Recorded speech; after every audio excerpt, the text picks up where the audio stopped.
We live? Are we here? Can you hear me? I hope so.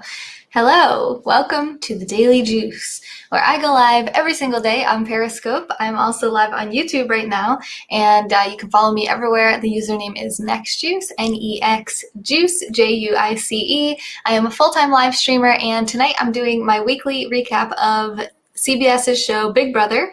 We are on season 22. It's the All-Star season, and we are on episodes 14, 15, and 16, Sunday, Wednesday, and Thursday nights episodes. Tonight being Thursday night's episode and eviction night. So I can't wait to hear from all of you guys about it. I do want to say I also do a lot of other types of content, so you can follow me here, YouTube, Instagram, Twitch, all that fun stuff, and it is NextJuice everywhere. N-E-X Juice. Just like at the bottom of the screen. Reggie, first comment to the broadcast.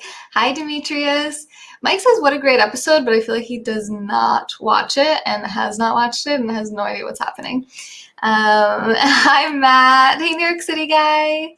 I don't know, Reggie, but I'm hoping that I get this stream done fast enough that I can get over to Twitch and get playing with her a little bit. She's doing a building lesson right now with Dragon, so she's doing her thing anyway, and then hopefully she'll be bored of building in about an hour when I'm done with this, and then we'll go play Fortnite over on Twitch. Oh, lovely, Bruno, great, yes. Okay, so, oh, I meant to look this up. Who is was Christmas the first female HOH? I feel like she was, right? Who is, because we had Cody, Enzo, Tyler? Does that sound right? And then now we had Christmas. So the first female HOH, just a little note I made. I love you too, Robert. First comment on YouTube. I do play Fortnite. Yeah, not very well, but I do have a lot of fun playing it. We had a lot of fun last night with my friend from Jamaica. Okay, so the Slick Six. They were, oh, actually before that, I was writing that I'm so happy that Kaser blew up the house. I thought that Cody and Nicole were, like, I just thought it was amazing that they were still so mad after that.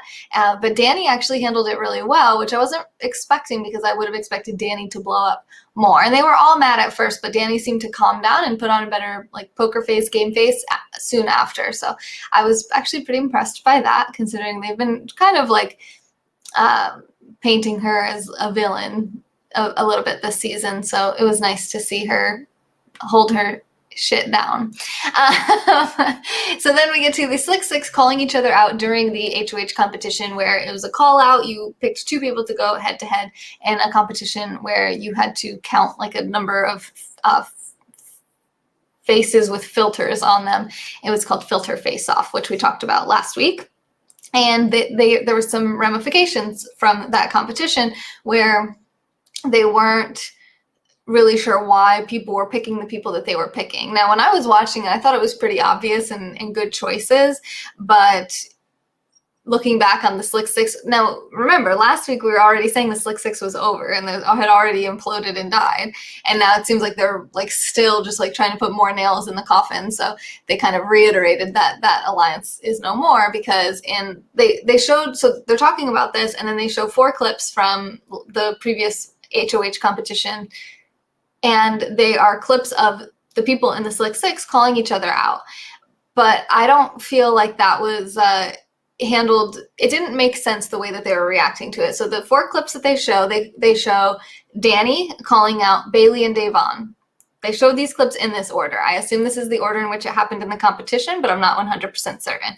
But it looks to me like Danny starts it by calling out Bailey and Devon, which was like super obvious. I couldn't believe that she did that. I remember thinking, well, that was really obvious. She just showed her hand because she was already being accused of coming after them, and then she does that. It's pretty clear, you know. Hi, Chip.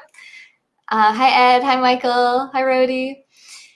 So then they show a clip of Devon calling out Cody and Memphis. Now, remember, Memphis isn't in the Slick Six, so she did call out Cody, but I think Cody and Memphis going head-to-head is a good choice. You're trying to keep, you know, some like machismo man from winning HOH again. So to me, that made sense. It wasn't really her attacking her own alliance, but technically she is supposed to be in the Slick Six with Cody, so she shouldn't be calling his name out at all. She should be calling out people like David and Kevin and people that aren't in her alliance. So then we have Cody calling out Devon in response, and Kevin, who's also not in the Slick Six. Then you see Devon call out Danny and Memphis. And again, Memphis isn't in the Slick Six, and by that point in the game, there's not a lot of people to choose from, and Danny put Devon up first. So Devon was really upset with Cody, and Cody's like apologizing. Oh my God, I'm so sorry. I know I messed up. And she's like, yeah, you better know you messed up. And I'm taken aback because it seems to me that she called him out first. If the order in which they showed those clips is the order in which those call outs happened in the competition, then she actually called out Cody and Memphis before Cody called her out. And he only called her out after she called him out. So he actually didn't do anything wrong. She would be in the wrong, and her anger really should have been towards Danny, who put her and Bailey against each other so that one of them was going to be out in that round. So it's so interesting to me, people's perceptions of what happened and the reality of what actually happened and how people remember it happening, and people will apologize for things they did not even do because they don't even remember how it went down. Astrothy, I don't know. We can kind of get into that. Hi, Bradley. Someone blew up the house. So blowing up the house means like calling people out, exposing alliances, messing things up for people's games. Okay. So that made no sense.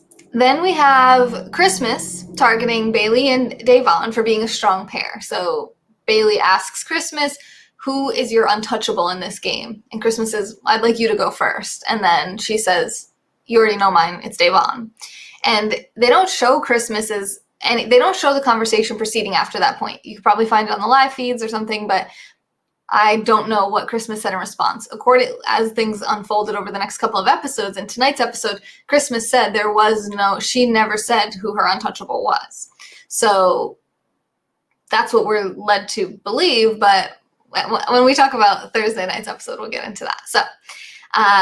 So she talks about how she is not only a member of the committee, Christmas, but she also has her friendlies, she calls them, which is Enzo, which we knew about, and Ian, which I wasn't really aware was such a strong bond between the two of them, because she did pick him when she won Safety Suite and kind of pulled him in, and I didn't realize that relationship had continued to grow strong. It seems like a lot of people really like Ian. A lot of people really like Enzo as well, but Ian and Nicole being two winners and not being put on the block, I don't think at all yet. That blows me away. It's like, what are these people doing? You're just going to let someone else win again? Like, the winner should be targeted from the jump, but there it is. So then they reveal the Big Brother basement, which was teased in the previous week's episode, and it was like this terrifying, horrible, creepy basement. They're all blindfolded. This is David's chance to redeem himself because last season he was out on day one because of an in the dark challenge. So there's 3 powers up for grabs in this challenge. They have to go through the Big Brother basement. It's all creepy. There's like these creepy clowns and dolls around, even though they can't see anything. It looks extra creepy when you're watching it. And there's all these like wooden shapes, cutout shapes, or plastic or whatever.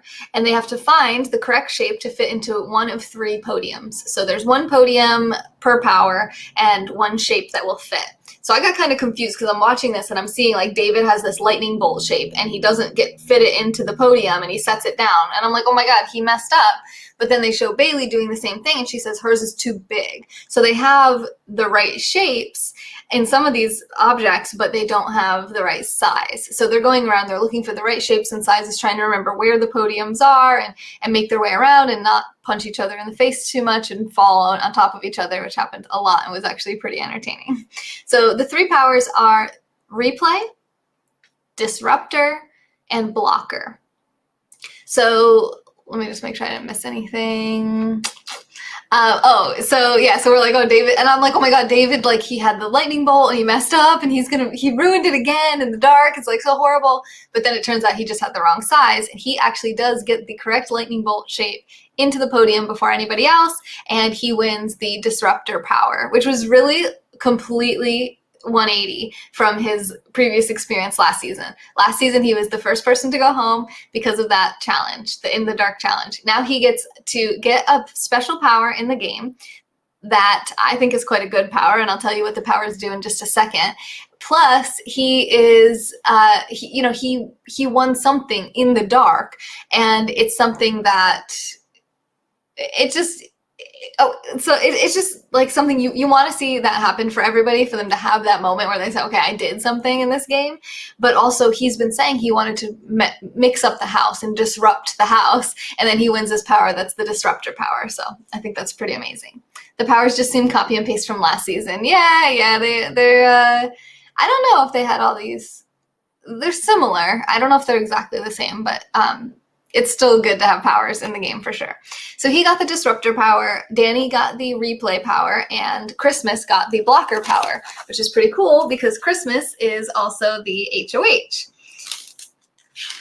So she's HOH, and when you're HOH and there's 3 new powers being put in the game, you want those powers because otherwise you could be, some strategy that you're trying to do while you're head of household could get messed up by somebody's annoying power. And also I want to say how much I loved David with the packing peanuts or whatever it was. He's grabbing them and throwing them up and celebrating silently. In the dark, he's going, and that just made me so happy to see him so happy, and also just that fun little celebration. No one knows that it's him, that he has won or anything, but he put on a really good show for the cameras, and I appreciated that.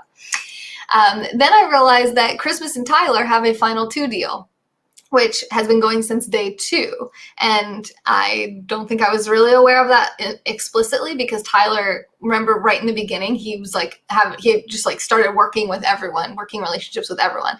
And he said early on that could blow up his game, but here he is making kind of the same mistake he always makes, making friends with everyone and telling everyone he's going to work with them. Then we've kind of seen that start to play out a little bit, but we'll talk about that in the next episode that we cover here. Oh yeah, Skywalker, hey, what's up?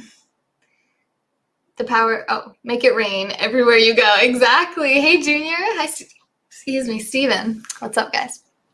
All right, so Christmas tells Tyler about winning the power because that's her ride or die. That's her untouchable, even though she didn't tell Bailey that. And she won the blocker power. So the blocker power blocks someone from being a replacement nominee. You can use it on yourself, so you can, say there's 2 people on the block and then someone comes down, you can protect yourself from becoming a replacement nominee. You have to announce that you're going to use the power if and when you use it, and you only have to reveal it once the power of veto has been used, but before the new nominee has been named. So for her, she's head of household. She's not going to use it this week, but she can use it for the following 3 veto meetings. So if as head of household, she's obviously not going to use it in this veto meeting because she picks the replacement nominee anyway. But for the following 2 veto meetings, she will have that power. So the next one was Danny, who won the replay power. And you see Nicole calling her out about winning it and being like, I know you won it. I can tell. You're smiling. And Danny being like, damn it, and telling her. And Nicole's like, you really weren't going to tell me that you got the power? And she was like, I just didn't want you to make it obvious to everyone else. I was going to tell you later after everyone stopped asking and being so curious and staring at everyone, trying to figure out who won. I thought David did a really good job at lying. Tyler asked him, did you win one? And he was just like, no. He was just it was good. It was good acting. Good job, David. I love to see it. I love that David's getting some progress here. Damn, bloody, Memphis. Wow, look at all the hatred. So much toxicity. Tonight's episode was boring. Yeah, I cried. So there's that. Tyler did this last season. Christmas is the new Casey. Oh, okay, interesting. Yeah, I didn't watch that season, so I don't know. Was that 19? 3 seasons ago? Okay. So the replay power allows the head of household to compete in the following week that they've been head of household. So if you win head of household, normally you can't compete in the following head of household competition, but this would allow you to do so.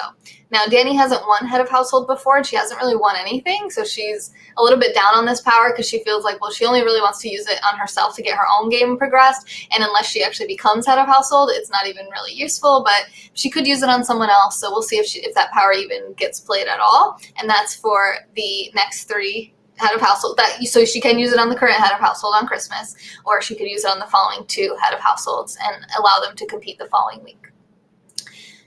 Then, and notice, so Christmas told Tyler and Danny told Nicole. So 2 of the people of the 3 that won powers did tell people. It seems that David did not tell anyone, unless they just didn't put that in the show. But it seemed to me like David kept it on lock, which is so impressive. Definitely an all-star move. Definitely starting to earn his way into the all-star season, in my opinion.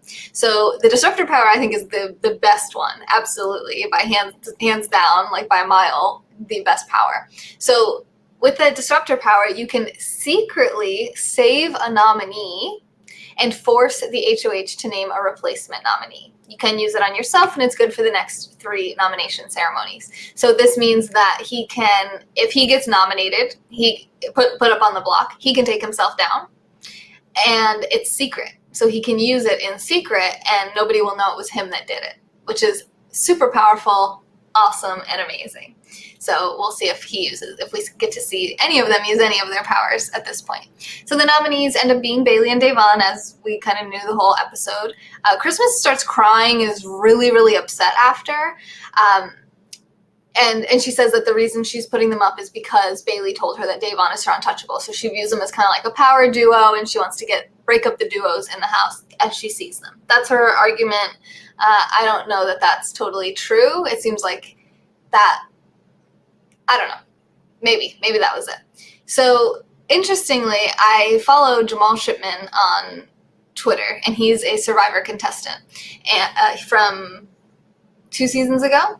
And when we did this little pool, and that was my person that if he won, I would have won some money in a pool. But he didn't win, but I followed him and stuff because I was rooting for him to win in Survivor. Randomly. But anyway, so he posted a tweet, which was from the live feeds, which is Christmas expressing concern for her own safety if she puts up Bailey and Devon. She expresses that she's worried that she's going to get cut. These are her words, that she's wondering, is she going to cut me when I put her up? I'm afraid that she's going to cut me. I'm going to get shot. I'm genuinely concerned, and I don't get easily spooked. So Jamal views this as a racist comment. He thinks that the expectation for these Black women after being nominated to perpetuate violence against you is unfounded. And I don't know that if either of these girls have any kind of history of violence, but they're on an all-star season of Big Brother, so I assume they haven't physically assaulted anyone in the house prior to this, and there's really therefore no justification in thinking that they're going to do that now. It's one thing to say, use hyperbole when you speak, and to say, oh my God, they're going to be so mad, she's going to kill me in my sleep, and be say that and not really be afraid that she's actually going to kill you, but just you're expressing that you're going to be very uncomfortable with how mad and pissed off they are, and that they're coming after you, they want to kill you in the game, so to speak. So you're concerned. But the way that she said, I don't get scared easily and I'm genuinely scared, was kind of a bit much, I feel like. But what I'm realizing is that Christmas is a huge drama queen and has trouble managing her emotional outbursts, which I didn't realize. And I loved her so much, and now I feel like she just needs to learn how to control herself better, which we all do, right? We all have feelings, and we all don't act right every moment, but I saw a lot of room for improvement there in anger management in particular. Hi, Chris. Hi, Midnight.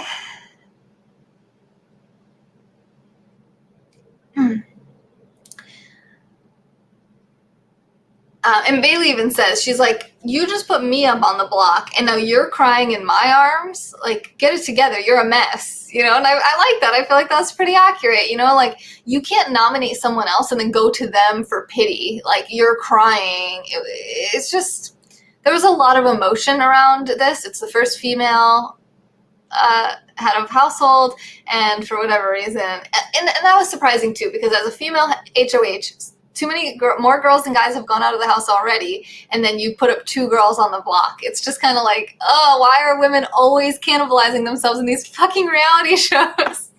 A female alliance, I don't know if ever seems to really keep it together and actually run the game and actually stick together. It seems like the guys have a much less trouble doing this. Like, I don't see a lot of drama occurring between the guys. The guys get involved sometimes in the girls' drama, but it's like, it just sucks. Okay. So what I wanted to point out with the Jamal tweet about how there could be some like underlying tones of racism there, I was wondering if, because she was very upset and concerned for her safety. So I wondered if some of that breakdown and that crying was because she was worried about herself, right? Now she has to, oh God, woe is me, like a little bit of self-pity, like, oh, now I have to deal with the consequences of this. Like, they're going to be so mad, they're going to give me a hard time, I'm going to have to constantly explain to them and console them, and it sucks, and I'm going to cry now. More than being like, I feel bad that I had to do that, because that's how she presented it. But the entire time she was talking about putting them up, like, I didn't hear her say like, oh, I don't want to put them up.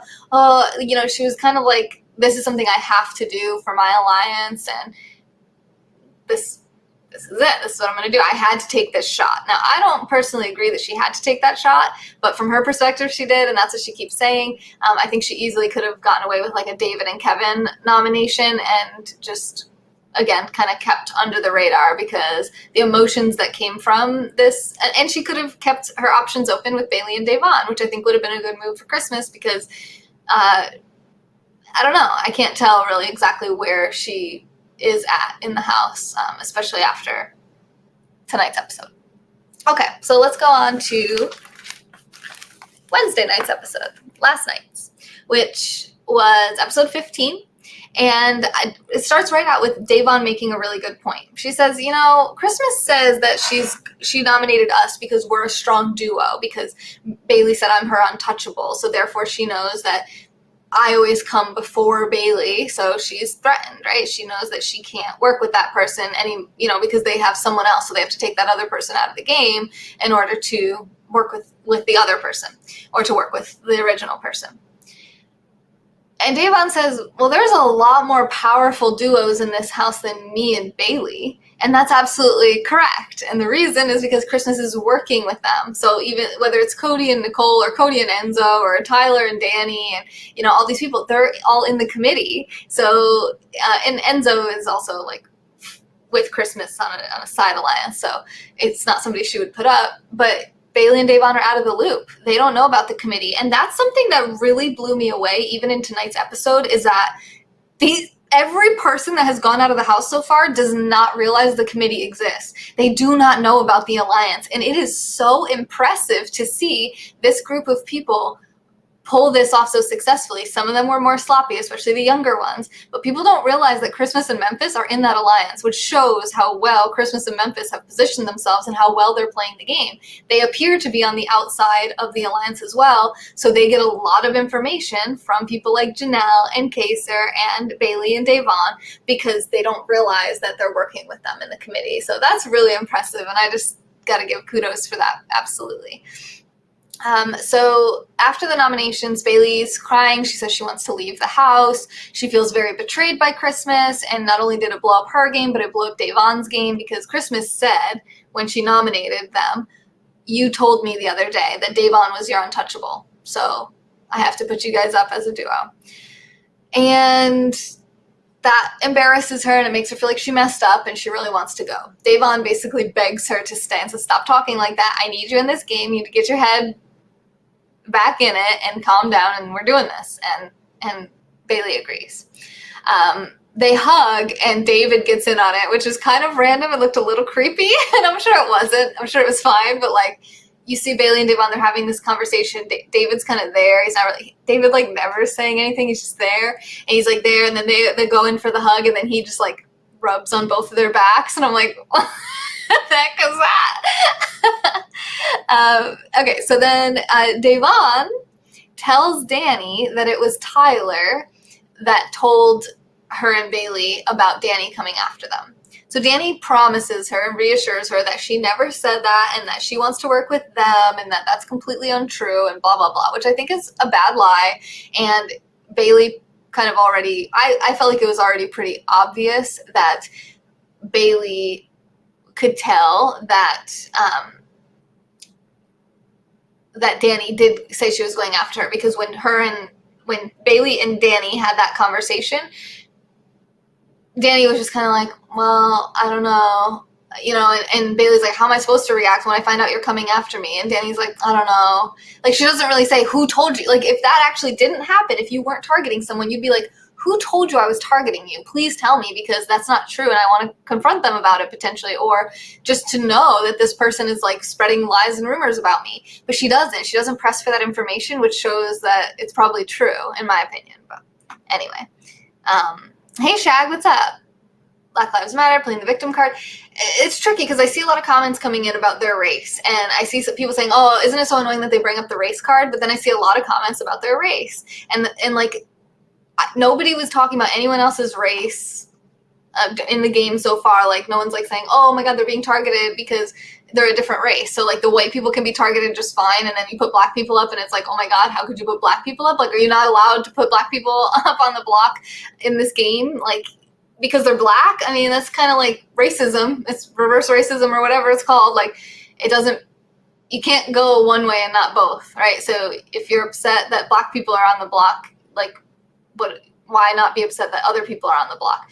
No one was upset that, I don't know about no one, but like, I wasn't hearing all these comments in my chat, and I do this every week. When Kaser was on the block as a Middle Eastern guy, nobody's like advocating for his winning of the game or his rights or whatever. It's kind of like, it's not because they're black, like, I hope, obviously I wouldn't want Christmas to be targeting them, like, I don't like black people, so I'm gonna put black people on the block. It doesn't seem like that's probably the case, but sometimes we have subconscious motives, and who knows, but I'm not here to talk about racism because I don't know a ton about it. I haven't studied it a lot. I haven't experienced it much myself, so I'm just not the right person to kind of even speak on that subject, because I couldn't fully understand it.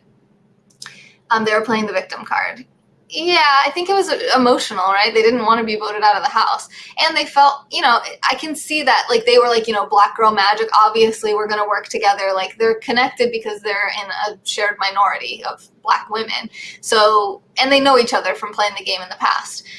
So it probably does feel like, oh, like, now we're both up on the block. Now we know one of the black women that could win this game is out, and that sucks, because they want to make a name for black women. But we all want to make a name for people we identify with. Like, Nicole last season wanted to make a name for geeks and nerds and like misfits and unicorn type people that are very unique and eccentric and different, and she wanted to kind of represent for them. And Cliff was wanting to represent for older people. And everyone has a group they identify with. It's okay to identify with a group and to want to represent well for your group, I think. I don't think I don't think it's them playing the race card. I mean, it's just it's part of your identity, and I think that's fine. But whatever, you can feel however you want to feel about it, and we'll talk about being allowed to have your own feelings from tonight's episode in a few minutes. So Danny says she wants to backdoor Tyler. Nicole's there, and she kind of goes along with it. She's like, I'm not really on board for backdooring Tyler because he's in my alliance, but I want Devon and Bailey to be on our side and feel like we're on their side, so I'm just going to like nod and go along with it. So Christmas was right, I think, to realize that Tyler messed up by telling Bailey and Devon, rather than Danny messing up by targeting Bailey and Devon, which I agree with, because these people are outside of their alliance and they're viewed as a duo. Duos are threats, whether they're white or black or brown or yellow. They're still a powerful, not even powerful, but just two people that have each other's backs, ride or die, no matter what, openly, obviously together. That needs to be broken up as soon as possible. Otherwise, they make it quite far in the game. They only, we're already down to there's only 9 votes. So it's like 2 becomes an important number very quickly. And, that person always has that person's back. You can't really work with them unless you can get one of them out. So that's what I think about it. So I don't know what happens exactly between, well, let me just clarify what I was just saying about Christmas is right. So Tyler was in the wrong by going to Bailey and Devon and saying, hey, is Danny saying that she wants to get me out? Because I know she's probably doing it to both of us. And they say, what? No, she didn't say that. What do you mean? Is she saying that she wants to get us out? And he's like, yes. that he is in an alliance. He's actually in 2 alliances, I believe, with Danny. So why is he doing that? Because he's paranoid. He thinks Danny's pinning everyone in the house against each other, but that's not what's happening. Danny's trying to pin everyone in the house against Bailey and Devon. And she's planting little seeds of doubt here and there too, and Enzo recognized that. He calls her the gardener because she's planting seeds and going around watering her seeds all the time. But is it glitching and skipping for you guys? Because on my screen it seems to keep like freezing. Kind of weird. I don't know why that would be. So anyway, and Christmas recognized that. Like, she wasn't mad that Danny was targeting Bailey and Devon. She was mad that Tyler went and told them that Danny was doing that. So Christmas and Danny are actually pretty close as well, which I didn't know either. Okay, thank you, Reggie. I appreciate that. So then we go to the veto meeting, or the veto competition, which is head of household Christmas, nominees Bailey and Devon, and then they pick Nicole, Danny, and Ian. There's no house guest choice. The actual chips are chosen. Unfortunately, Ian ends up being too sick to compete. He doesn't feel well. He's like not able to get good sleep for a few nights, and he's just can't compete. And the medics rule him out for being able to compete. And we end up with an all-female competition where they have to hold 2 buttons down and look at math equations. When they see a math equation that equals the answer 13, they sprint up to another button that they hit. Simple enough. However, a lot of the equations are a little confusing and they come quite close to 13, like 12 and 14, a lot. So mistakes are made, and what ends up happening is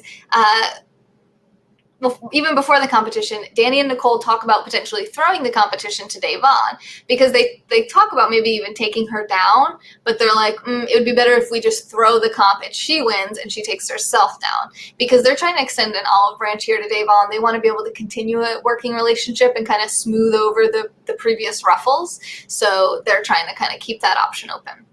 So this racing competition, there's 5 prizes. There's 5 competitors. I'm sorry, there's probably normally 6 prizes, but Ian couldn't compete. So there's 5 prizes, and each prize, it's one of the competitions where you can steal the prize. So like whoever comes in 5th, they get the 5th place prize, and then the person who comes in 4th can either steal the 4th place, they can steal the 5th place person's prize, or they can keep their own prize. So they kind of trade around, and that becomes interesting momentarily. So it's called a mathcathlon, and I didn't actually write the order in which they got out. It was a little bit sad how much it wasn't sad. It was actually very interesting how when one person would start to go forward to go get the answers, everyone else would come up and start running too. Like, even though you probably know, like, that's not 13, you kind of just assumed, oh, I must have messed up because everyone else is running, so I'm going to run. It's like this sheep mentality, this instinctive, like, oh, they're going, I'm going. You know, it was so fascinating because that kept happening. Like, each round, it was like, one person would go and then everyone would go, and then one person would go and everyone would go, one person would go, everyone would go, and it was like never fucking 13. But just the first person that messed up by like letting go of their button, either one of their buttons first, got disqualified, and then they kept playing. So it wasn't like they all got out instantly, which it looked like on the first one. They literally all got up and started running, and the answer was 12. So beep beep, they're all sheep. Hey Nelson, good to see you too. I've been doing good. How are you? You didn't know Big Brother was a strategy game. Interesting, Leon. Yeah, lots of strategy in the game. Absolutely, for sure. Okay, so here are the prizes. So 5th place prize is the power of veto. I think Bailey had that first.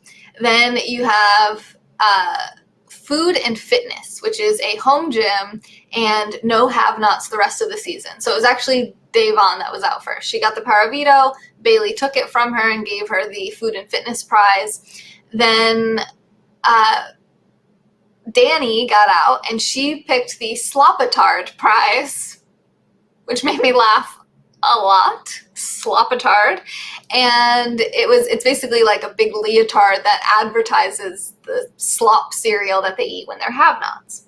So Danny takes that prize and gives it to Devon and takes the food and fitness home gym kind of thing, which was really rough to watch because Devon was crying and she had to go over and give her like the Slopatard thing, and it just says Slopatard on it, and she's like, gotta put it on. She's crying, like putting it on Slopatard.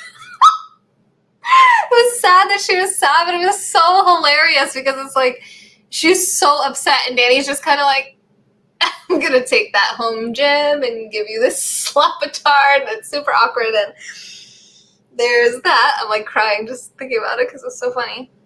Then Nicole gets out, and she gets because it was just so ridiculous, the slop-a-tard, just the word slop-a-tard. It was just, the whole situation was ridiculous. Hashtag slop-a-tard. Hi, Imp, how are you? Then Nicole gets the $5,000 prize, which most people would have kept, and Devon says that she doesn't think this has ever happened before in Big Brother history, and I'd love for you guys to tell me if you know whether or not it has, that no one has ever given up a $5,000 cash prize in exchange for a punishment, which is exactly what Nicole did. She gave her $5,000 prize to Devon and took the slop-a-tard punishment on herself, which was really, really smart game-wise, and just really, really kind human-wise, because it's really hard to say if it was 100% a game move. Obviously, she wants to work with Devon moving forward, and she's won the game before, and she knows how to do it, and it was really nice. But she didn't have to, Devon wouldn't have expected her to do that. She wouldn't have been mad that she didn't do that. And Devon said if the shoe was on the other foot, it certainly wouldn't have gone the other way. Devon's like, there's no way I would have given her $5,000 and taken a slop-a-tard punishment. It just never would have happened. So there's that. And so Nicole took the slop-a-tard, which was really cool. And then the last prize was a triathlete, which means you have to ride 500 laps on a tricycle. And Christmas had to give it to Bailey while taking the power of veto, which was also super awkward. Because Christmas is like, it's one thing to win the power of veto, it's another thing to have to like take it away from the person who you're sending home. Like, fuck. Which sucks. It was awkward and awesome to watch. So the show is called Big Brother. It's based on the George Orwell book 1984, and it's a group of strangers that lives in a house together that's 24/7 live stream monitored. You can watch the show 3 days a week on CBS, Wednesdays, Thursdays, and Sundays, although this upcoming week the Wednesday night episode will actually be on Tuesday night. And but you can watch on CBS All Access online. You can watch the live feeds, so you can actually watch them like right now, what they're doing right now, which is probably sleeping. You hear me better than ever? Interesting. Bailey should have said, would you like to play a game during her punishment? I didn't see her punishment. Did they show it? Did she actually do it? How come I didn't see that? Did I miss an episode? I don't think so. I have all 3 episodes here. What, did they only do it on the live feeds? Because I was wondering. I was actually just about to ask because of what happened tonight. Like, did she have to do her punishment? They didn't show her punishment. I was wondering if she had to do it. I was just, wow, thank you, Bradley. So it was only on the live feeds. Oh, damn. All right. Well, she had to ride 500 laps on a tricycle, I guess. So Tyler has an emotional breakdown himself.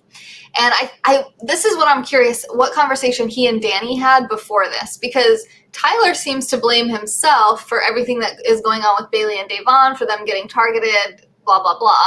But, I mean, yeah, he did play a role in that, but he wasn't really targeting them. So what happened to him is that Danny was targeting them, and I think in a way he felt bad and he wanted to tell them and also figure out if she was targeting him as well. He wanted to work with Bailey and Devon more than he wanted to work with Danny, and it just didn't work out that way. So I don't think he messed up so morally and ethically as he seems to think he did. And I think a lot of that does come from Black Lives Matter movement energy, because I've definitely noticed him like forging, like really, really trying to advocate for David, Bailey, and Devon. And it's kind of like, yeah, I mean, it's so tricky because you want to make sure you're like giving them a fair shot and you're not being racist. But at the same time, you also don't want to like give them special treatment because of their race, because that's still racism. You like the goal is that race doesn't matter, that people are treated fairly and well. So you don't want to like throw your white alliance members under the bus because you want a black person to win, because that's not really like fixing racism or elevating or evolving beyond racism, right? Maybe you guys disagree or agree. I'd love to hear. So I don't know. So he starts crying and he's really upset, and he goes and they wake up Bailey, and him and Devon and Bailey have this conversation where he is like, here's the thing, I'm going to ask Christmas to put me up in one of your guys' places because I feel bad and I feel like it's the least I can do, and it's my fault that you're up there, and I should just go out in your place. I don't want to be here anymore anyway. And they're like, oh my God, I can't believe this. They're so excited. Bailey's hesitant though. She's like, are we sure that that's legit? Like he could just be saying that to make himself look good on TV, or to make himself look good to us, or just in general make himself feel better, and that he's not gonna go up in our place. Well, Christmas doesn't want to backdoor Tyler because he's her final two. So why he did that, like, he's just messing up this game. You know, a lot of the problems that have happened have involved Tyler in one way or another. So he told Bailey and Devon about Danny going after them. So then they told him that Tyler said it. Then Tyler also told David that Bailey and Devon were trying to flip the votes against her, or against him. So that also is like Tyler messing up. Now we have Tyler telling them that he's going to go up in their place before talking about it with Christmas. And when he talks about it with Christmas, Christmas goes, get your head out of your ass, pull it together. You're my final two. I'm not backdooring you. I'm not putting you up. That's not how this works. That's not how the game works. And him being like, oh, maybe I shouldn't have made that offer, like a doofus. And he even said, and the end of tonight's episode, well, I'll save it if I remember it. And let me say it now just so I don't forget. At the end of tonight's episode, he said, well, we're here now. You know, that's what he said to Devon. And it's like, well, what do you mean? Like, you're not going to sacrifice yourself for her anymore? Like, that was only like a 1 week deal and Christmas didn't do it, so therefore the deal is off? Because that seems like, that's just very confusing and not consistent. So there's that. He runs his mouth too much. I agree, Butter, I agree. Okay, Louis, sounds good.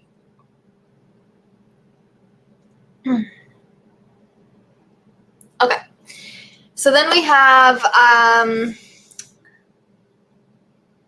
well, at the end of the episode, so when she decides, so Christmas has the power of veto, she decides not to use the power of veto, and Tyler does not go up in anyone's place, which was not really very surprising to me. Because I was thinking, like, now he's got to convince Christmas to do it. It's just very odd because they're in an alliance. So not only is he her final two, but he's also in the committee with her. And she's like, I'm not cannibalizing members of my own alliance. I'm not taking the first shot, inner alliance shot. Like, I'm just not doing that. So I feel like all that made a lot of sense. It made good game sense. Like, Christmas is playing the game right. Tonight's episode, unfortunately, her emotions got the better of her, and I feel like she really made some mistakes tonight. So in tonight's episode, which was the eviction night, we are figuring out what's going on after the veto meeting. Bailey had mentioned that, oh, well, can we reveal who your untouchable is? And Christmas says no. And I'm like, oh my God, Bailey, tell everyone, like, what did she say? Who's her untouchable? But it turns out that she didn't say anything to Bailey. There was no untouchable, and that then Christmas was upset because she's like, oh, now Bailey's making it seem like there's someone I said was untouchable even though I didn't. And now she's trying to blow up my game. But that's how it works, right? Like, if you're going to put me up, you got to be prepared for the outcome. So as Bailey said, you can swing, but don't miss. Hey, Nate. Yeah, that's me. Yoga Lady from Periscope. That is me. Hi, J-Rad. Hey, Cher. Yeah, we're actually live on Periscope right now. Okay, so then we have Christmas. In the beginning of tonight's episode, Christmas is telling Devon, listen, I'm your ally. You're safe. I'm not coming after you this week. That's the best that I can say. Tyler also tells Devon that she has his vote. We see Enzo and David having a conversation about how they would both actually probably prefer Bailey to stay, so they're wondering if they can maybe get the votes to keep Bailey and send Devon home. And then we get the news that makes me cry, which is that Cody's grandpa died. And that was just so sad to see him so sad, and just to think about my own grandparents. And I'm going to stop talking about it now because it's probably going to make me cry again. Hi, Laura. So there's that. And that was really, really sad. Really sad. And people were really sweet. Like, Tyler gave him a really nice hug. And during the vote, the eviction tonight, Kevin said, you know, my condolences to Cody's family, which was so sweet and nice and made me really like Kevin even more. Because I go back and forth. I'm like, I don't really like these people. And then I'm like, okay, I like them again. That's what it's like with humans. You know, we like some of the stuff they do, not all of it.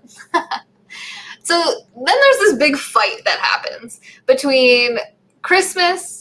Well, first it's Christmas and Devon. So, well, okay, actually first it's Christmas talking to Danny. And she's basically saying she is upset that Bailey is upset. I get the impression, now this is a guess because I don't watch the live feeds, but I get the impression that Bailey was kind of being maybe like rude, probably ghosting her, giving her a cold shoulder, maybe giving her dirty looks, maybe treating her poorly, or leaving rooms when she entered rooms or something. There's a lot of possibilities here. But Bailey was openly upset and mad at Christmas, and Christmas was like, this isn't fair. Like, this is a game. Like, why is she treating me like this? Like, why can't she just accept it as like, this is a game move, and this is a game that we're playing, and we're still like friends. But Bailey wasn't ready for that yet. She's like, you betrayed me. Like, I told you something personal, like not personal, but I told you something in privacy, and you exposed it in front of the whole house. Like, you just slapped me across the face. Like, because I thought we were working together. You told me I'm good. I'm never going to put you up. I'm your ally. And then I open up to you and boom, I'm on the block and you've totally stabbed me in the back. So Devon's kind of explaining that. So she walks over, she hears Christmas complaining about it to Danny, and she says, listen, and I feel like Devon communicates it really well. She's like, you hurt her feelings. Like, that's why she's upset. You just have to let her be upset because she feels betrayed. And she feels like not only did you stab her in the back, but you kind of like wedged it in a little by telling everyone in the house about the untouchable thing. Like, you really took a shot. And Christmas has been saying that she was going to be taking some blood, that she was going to draw blood, and that there was going to be consequences and people were going to be really mad. So why wasn't she prepared for that? So her and Devon kind of start getting hyped up and more elevated. And Bailey comes out and she sees it happening and she walks over, and Devon's like, I'm gonna walk away, and she goes outside, and Christmas is all hyped up, and Devon's outside freaking out saying like, oh my god, like I'm trying not to freak out because that's what everybody expects. Like, Devon, she's gonna be all this drama, she's gonna freak out, she's gonna go crazy. I've been trying so hard not to do this, but she's talking to me like that, and if I talked like that to her, then I would be labeled as a crazy black woman, and I'm just trying so hard to just keep it together. But at the same time, she's being so disrespectful, and she's just like not accepting her responsibility for what happened, which I agree with. It's okay for Bailey to have feelings. Like, it's not okay for Christmas to be upset that Bailey is upset, because Bailey is about to be out of the game. She has every right to be upset. At the same time, I do see Christmas's desire for Bailey to be a good sport, because Christmas does view this very much as a competition, as a game. Like, she has a pretty good capability, besides her emotional breakdown, to kind of differentiate that this is a game. This is not me personally attacking you like, oh, fuck your family. This is me just putting you up because I don't feel secure in my relationship with you in the game, right? In my alliance. Hey, King, what's up? Hi, Junior. Hey, Pulse. Hi, guys. No, it's okay. You can interrupt. Tyler legitimately wanted to go, but production talked him out of it. Yeah. Bailey's very skeptical of everyone. Look at her conversation with Kaser. Yeah, she's like, oh, I know exactly what's going on in this house. But unfortunately, she did not, as we saw on her exit interview. So I get it, right? She wants Bailey to be a good sport. She wants Bailey to realize, like, this is game, this isn't personal, and she's making it personal, and so she's upset, and there's this whole thing, and there's this whole, like, buzzword of personal game information. That's how Devon put it. She's like, she gave you personal game information, you used it against her, you reeled it to the house, it hurt her feelings. And Christmas is like, there's no such thing as personal game information, and I agree. It was not personal at all. The information that Bailey revealed and that Christmas shared with the house was that Bailey told her that Devon was her untouchable in this game. That's not personal. That's 100% Big Brother related, right? It was about Big Brother strategy and who her number one was and alliances, and that no personal information was used. So I think Christmas got extra defensive because she's like, I didn't use personal information. This is not a personal attack. This was a game strategy move, and y'all are like overreacting. But then Christmas was overreacting, and she's like, she can't contain herself. She goes to her room, then like a few minutes later comes out, and Kevin's sitting there, and Kevin even says to her, I think you should probably go to the HOH room, basically like chill out a little bit more. She's like, I don't need to do that. I fucking live here. This is my house too. I don't have to do anything. Like, I get to be here. They can't scare me. I'm not afraid of them. Like, she's like really hyped up. She got super feisty. Like, she wanted to fight. They wanted to fight. Like, a lot of energy got released. Devon comes back now. She's like, I'm provoked. But I will say, so Devon was really freaking out and crying and upset because she's like, everyone's going to say they say Devon freaked out. Look at her. But I personally, and I wonder how you guys saw it, I didn't see that as a Devon freak out. I saw that as a Christmas freak out. First, Christmas was freaking out and complaining about it to Danny. Then she starts elevating with Devon. Then she comes down all hyped up and pissed off and was like storming kind of around the house. Like, that was her freaking out and acting way out of line. Like, we don't need to act like children, you know, we don't need to have temper tantrums. We don't need to yell. We don't need to like insult people or whatever or justify anything. Like Julie says at the end of a lot of the shows, you know, if you have the choice between being right and being kind, just choose kindness. So instead of proving to Devon and Bailey that they're in the wrong, they're not being good enough sports, they need to get thicker skin and toughen up and realize it's just the game, she could just be kind, you know? And I think that my guess, seeing Christmas like in other situations, is that she probably regrets behaving that way, I hope. And or if she, at least once she sees it, she'll probably regret it and hopefully apologize and realize and wish that she had chosen a different reaction in the past. But feelings are feelings and they come out sometimes when it's not convenient. So Bailey got voted out 9-0, which I think we all saw coming. And what I thought was really nice is there was a lot of really nice hugs when she was leaving. I don't know if she's just one of those people that's like a really good hugger, but a lot of people were really like squeezing her and hugging her. Like, it felt like good energy. People really loved her. They really liked her, and they're sad to see her go. And that was good to see, like her hugging Tyler and Christmas. And it seemed like everything was pretty good. And that made me feel good. But then we got to see Bailey's face when Julie tells her about the committee and the members of the committee, and she goes, yikes. Oh, crap. Okay. She doesn't realize, you know, then, oh, now I realize why I'm being targeted, because I'm like in the total minority here, and I am not part of any alliance, and I'm on the bottom. And Christmas and Memphis are in this alliance with those other four. Oh, you know, this light bulb goes off, and then she's like, and she says like, oh, I feel bad for Ian and Enzo. Now, Enzo knows about the committee because Cody told him about it. Ian, I don't know where Ian stands. Ian's going to get targeted eventually because he's not in the committee. David and Kevin now, and Devon. I mean, there's only, 4 people not in it at this point? So it's getting down to it, isn't it? Hey, Turtle, what's up, man? And then we find out, as the HOH competition starts for this upcoming week, we find out that everyone has now made it to the jury. So Bailey was the last person to be evicted before a jury, and the remaining contestants have all made it to jury. There will be no comebacks, anything. People that are evicted coming back is not going to be a thing. It's just everybody's already been sent home who was voted out, and everyone remaining will now be on the jury at least. So the HOH competition, they're hanging from a billboard. So they're basically standing on a billboard, and there's like rock climbing wall, you know, handles, like different kinds and shapes around them. And they just have to hold on to those and keep themselves on the billboard as it tips them forward and try not to fall forward. First 3 people to fall off become have-nots for the week. Final person to fall off wins HOH. So some of you guys probably know who won HOH. Feel free to type it in the chat if you want to. I don't watch the live feed, so I won't find out until Sunday. I don't really mind waiting until Sunday, but if you guys want to tell me, usually here is where you tell me. I appreciate if you don't spoil it in other broadcasts, because some people don't want to, you know, some people watch the season after it's over and stuff. So I try to only talk Big Brother on my Big Brother broadcast, just so I'm not ruining it for anyone else who enjoys the show, because I broadcast about a lot of different stuff on here. Hey, Worship. Hey, Pablo. Hey, Cool Kills. What's up, man?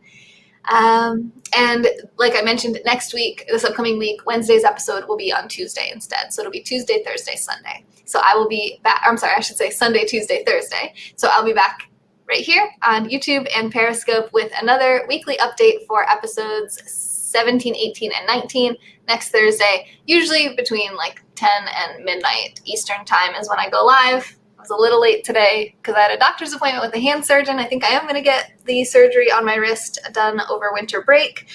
And because of that, I ended up only getting 5 hours of sleep. So then I took a nap and everything got kind of pushed. Okay, so Butter says, I feel a double eviction coming soon. Am I live on here every day? I am. I'm live on here every single day on Periscope, 7 days a week. I'm also live on Twitch every day, 7 days a week. But on YouTube, I go live at least once a week. Soper, what's up? Next week is actually my birthday. This is the last week of my 20s. So I will be 30 on September 17th, 1 week from today. So it's exciting. It's good to know you guys the last week of my 20s and experience it together. My Twitch is the same username as here on YouTube and Periscope, NextJuice, NEXJuice. So feel free to follow me. I'm going to go live on Twitch right now, and I'm going to be playing Fortnite for the next few hours. And there's new stuff. There's a new update. There's a new location. There's new weapons. There's new, I think that's it. It's pretty much new weapons, new location. I don't think there's any new characters, right?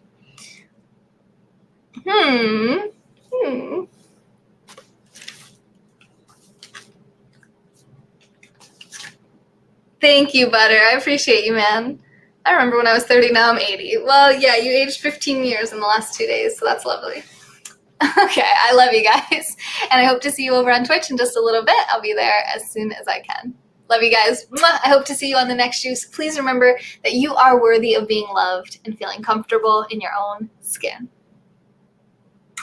Oh, a new boss. Iron Man is a new boss. Awesome. Okay, yes. That's fun. Okay. Let's go play. See you next week for more Big Brother. See you in a few minutes for Fortnite. Excuse me. Bye.